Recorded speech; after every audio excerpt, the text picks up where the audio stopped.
Capítulo 3. A percepção inocente. 3. Percepção versus conhecimento. 6. A percepção certa é necessária antes que Deus possa se comunicar diretamente com os seus altares, os quais ele estabeleceu em seus filhos. Lá, ele pode comunicar a sua certeza e o seu conhecimento trará paz sem questionamentos. Deus não é um estranho para seus filhos e seus filhos não são estranhos uns para com os outros. O conhecimento precedeu tanto a percepção quanto o tempo e irá, em última instância, substituí-los. Esse é o significado real de Alfa e Ômega, o princípio e o fim. E antes que Abraão existisse, eu sou. A percepção pode e tem que ser estabilizada, mas o conhecimento é estável. Teme a Deus e guarda os seus mandamentos, venha a ser conhece a Deus e aceita a sua certeza. 7. Se atacas o erro em outra pessoa, tu te ferirás. Não podes conhecer o teu irmão quando o atacas. O ataque sempre é feito contra um estranho. Tu fazes dele um estranho porque o percebes equivocadamente, e assim não podes conhecê-lo. Tu o temes porque fizestes dele um estranho. Percebe-o corretamente de modo que possas conhecê-lo. Não há estranhos na criação de Deus. Para criares como ele criou, só podes criar o que conheces, e, portanto, aceitas como o teu. Deus conhece suas crianças com perfeita certeza. Ele as criou por conhecê-las. Ele as reconhece perfeitamente. Quando elas não reconhecem umas às outras, não reconhecem a Ele. Capítulo 3. A percepção inocente. Subtítulo 4. O erro e o ego. 1. As capacidades que possuis agora são apenas sombras da tua força real. Todas as tuas funções atuais estão divididas e abertas ao questionamento e à dúvida. Isso é assim porque não tens certezas quanto ao modo como vai usá-las e és, portanto, incapaz de conhecimento. Tu também és incapaz de conhecimento porque ainda podes perceber sem amor. A percepção não existia até a separação, introduzir graus, aspectos e intervalos. O espírito não tem níveis e todo conflito surge do conceito de níveis. Só os níveis da Trindade são capazes de unidade. Os níveis criados pela separação não podem senão conflitar. Isso é assim porque eles são sem significados uns para os com os outros. 2. A consciência, o nível de percepção, foi a primeira divisão introduzida na mente depois da separação, fazendo com que a mente seja um perceptor ao invés de um criador. A consciência é corretamente identificada como o domínio do ego. O ego é uma tentativa da mentalidade errada para perceber a ti mesmo como desejas ser ao invés de como és. No entanto, só podes conhecer a ti mesmo como és, porque essa é a única coisa quanto à qual podes ter certeza. Tudo mais está aberto ao questionamento. 3. O ego é o aspecto questionador do ser pós-separação que foi feito ao invés de criado. É capaz de fazer perguntas, mas não de perceber respostas significativas, porque essas envolveriam conhecimento e não podem ser percebidas. A mente está, portanto, confusa, pois só a mentalidade una pode ser sem confusão. A mente separada ou dividida não pode deixar de ser confusa. É necessariamente incerta em relação ao que é. Tem que estar em conflito, pois não está de acordo consigo mesma. Isso faz com que seus aspectos sejam estranhos um para com o outro, e essa é a essência da condição que induz ao medo, na qual o ataque é sempre possível.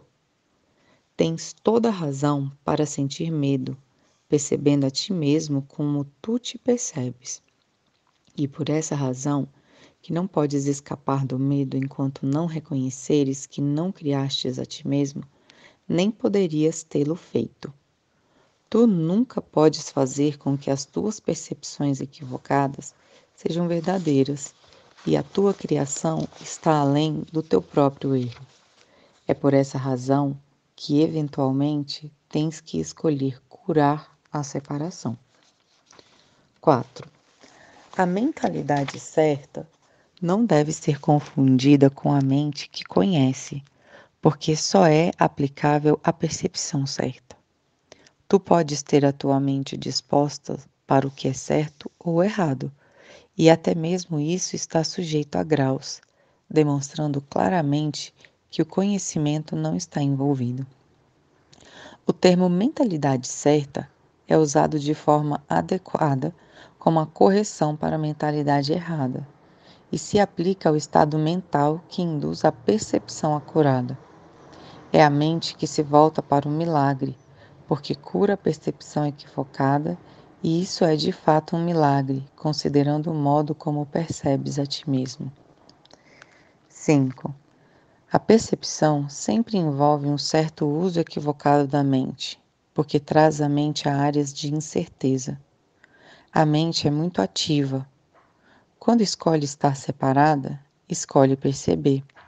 Até então, só tem vontade de conhecer.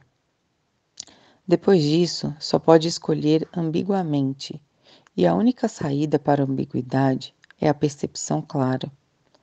A mente retorna à sua própria função só quando tem vontade de conhecer. Isso a coloca a serviço do espírito, onde a percepção é mudada.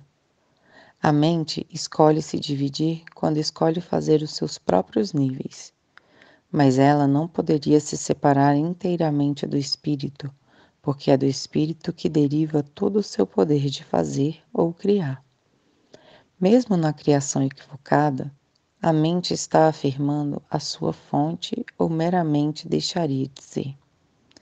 Isso é impossível, porque a mente pertence ao espírito que Deus criou e é, portanto, eterno. 6. A capacidade de perceber fez com que o corpo fosse possível, porque tens que perceber alguma coisa e com alguma coisa. É por essa razão que a percepção envolve um câmbio ou tradução que o conhecimento não necessita. A função interpretativa da percepção, uma forma distorcida de criação, então te permite interpretar o corpo como tu mesmo, numa tentativa de escapar do conflito induzido por ti. O espírito que conhece não poderia ser reconciliado com essa perda de poder porque é incapaz de escuridão. Isso faz com que o espírito seja quase inacessível à mente e inteiramente inacessível ao corpo. Daí em diante, o espírito é percebido como uma ameaça, porque a luz abole a escuridão meramente te mostrando que ela não existe. A verdade vai ser sempre vencer o erro desse modo. Isso não pode ser um processo ativo de correção, porque, como já enfatizei, o conhecimento não faz nada. Pode ser percebido como um atacante, mas não pode atacar. O que tu percebes como ataque é o teu próprio reconhecimento vago de que o conhecimento sempre pode ser lembrado, nunca tendo sido destruído. 7. Deus e suas criações permanecem em segurança e, portanto, têm o conhecimento de que não existe nenhuma criação equivocada. A verdade não pode lidar com os erros que tu queres. Eu fui um homem que se lembrou do Espírito e do conhecimento do Espírito. Como um homem, não tentei compensar o erro com conhecimento, mas corrigir o erro de baixo para cima. Demonstrei tanto a ausência de poder do corpo como o poder da mente. Unindo a minha vontade com a do meu Criador, naturalmente lembrei-me do Espírito e do seu propósito real. Eu não posso unir a tua vontade à de Deus por ti, mas posso apagar todas as percepções equivocadas da tua mente, se tu as trouxeres à minha orientação. Apenas as tuas percepções equivocadas impedem o teu caminho. Sem elas, só escolhes com certeza. A percepção sã induz a escolha sã. Não posso escolher por ti, mas posso ajudar-te a fazer a tua própria escolha certa. Muitos são chamados, mas poucos são escolhidos. Deveria ser, todos são chamados, mas poucos escolhem escutar. Por conseguinte, não escolhem certo. Os escolhidos simplesmente são aqueles que escolhem certo mais cedo. Mentes certas podem fazer isso agora e acharão descanso para suas almas. Deus só te conheces em paz, e essa é a tua realidade.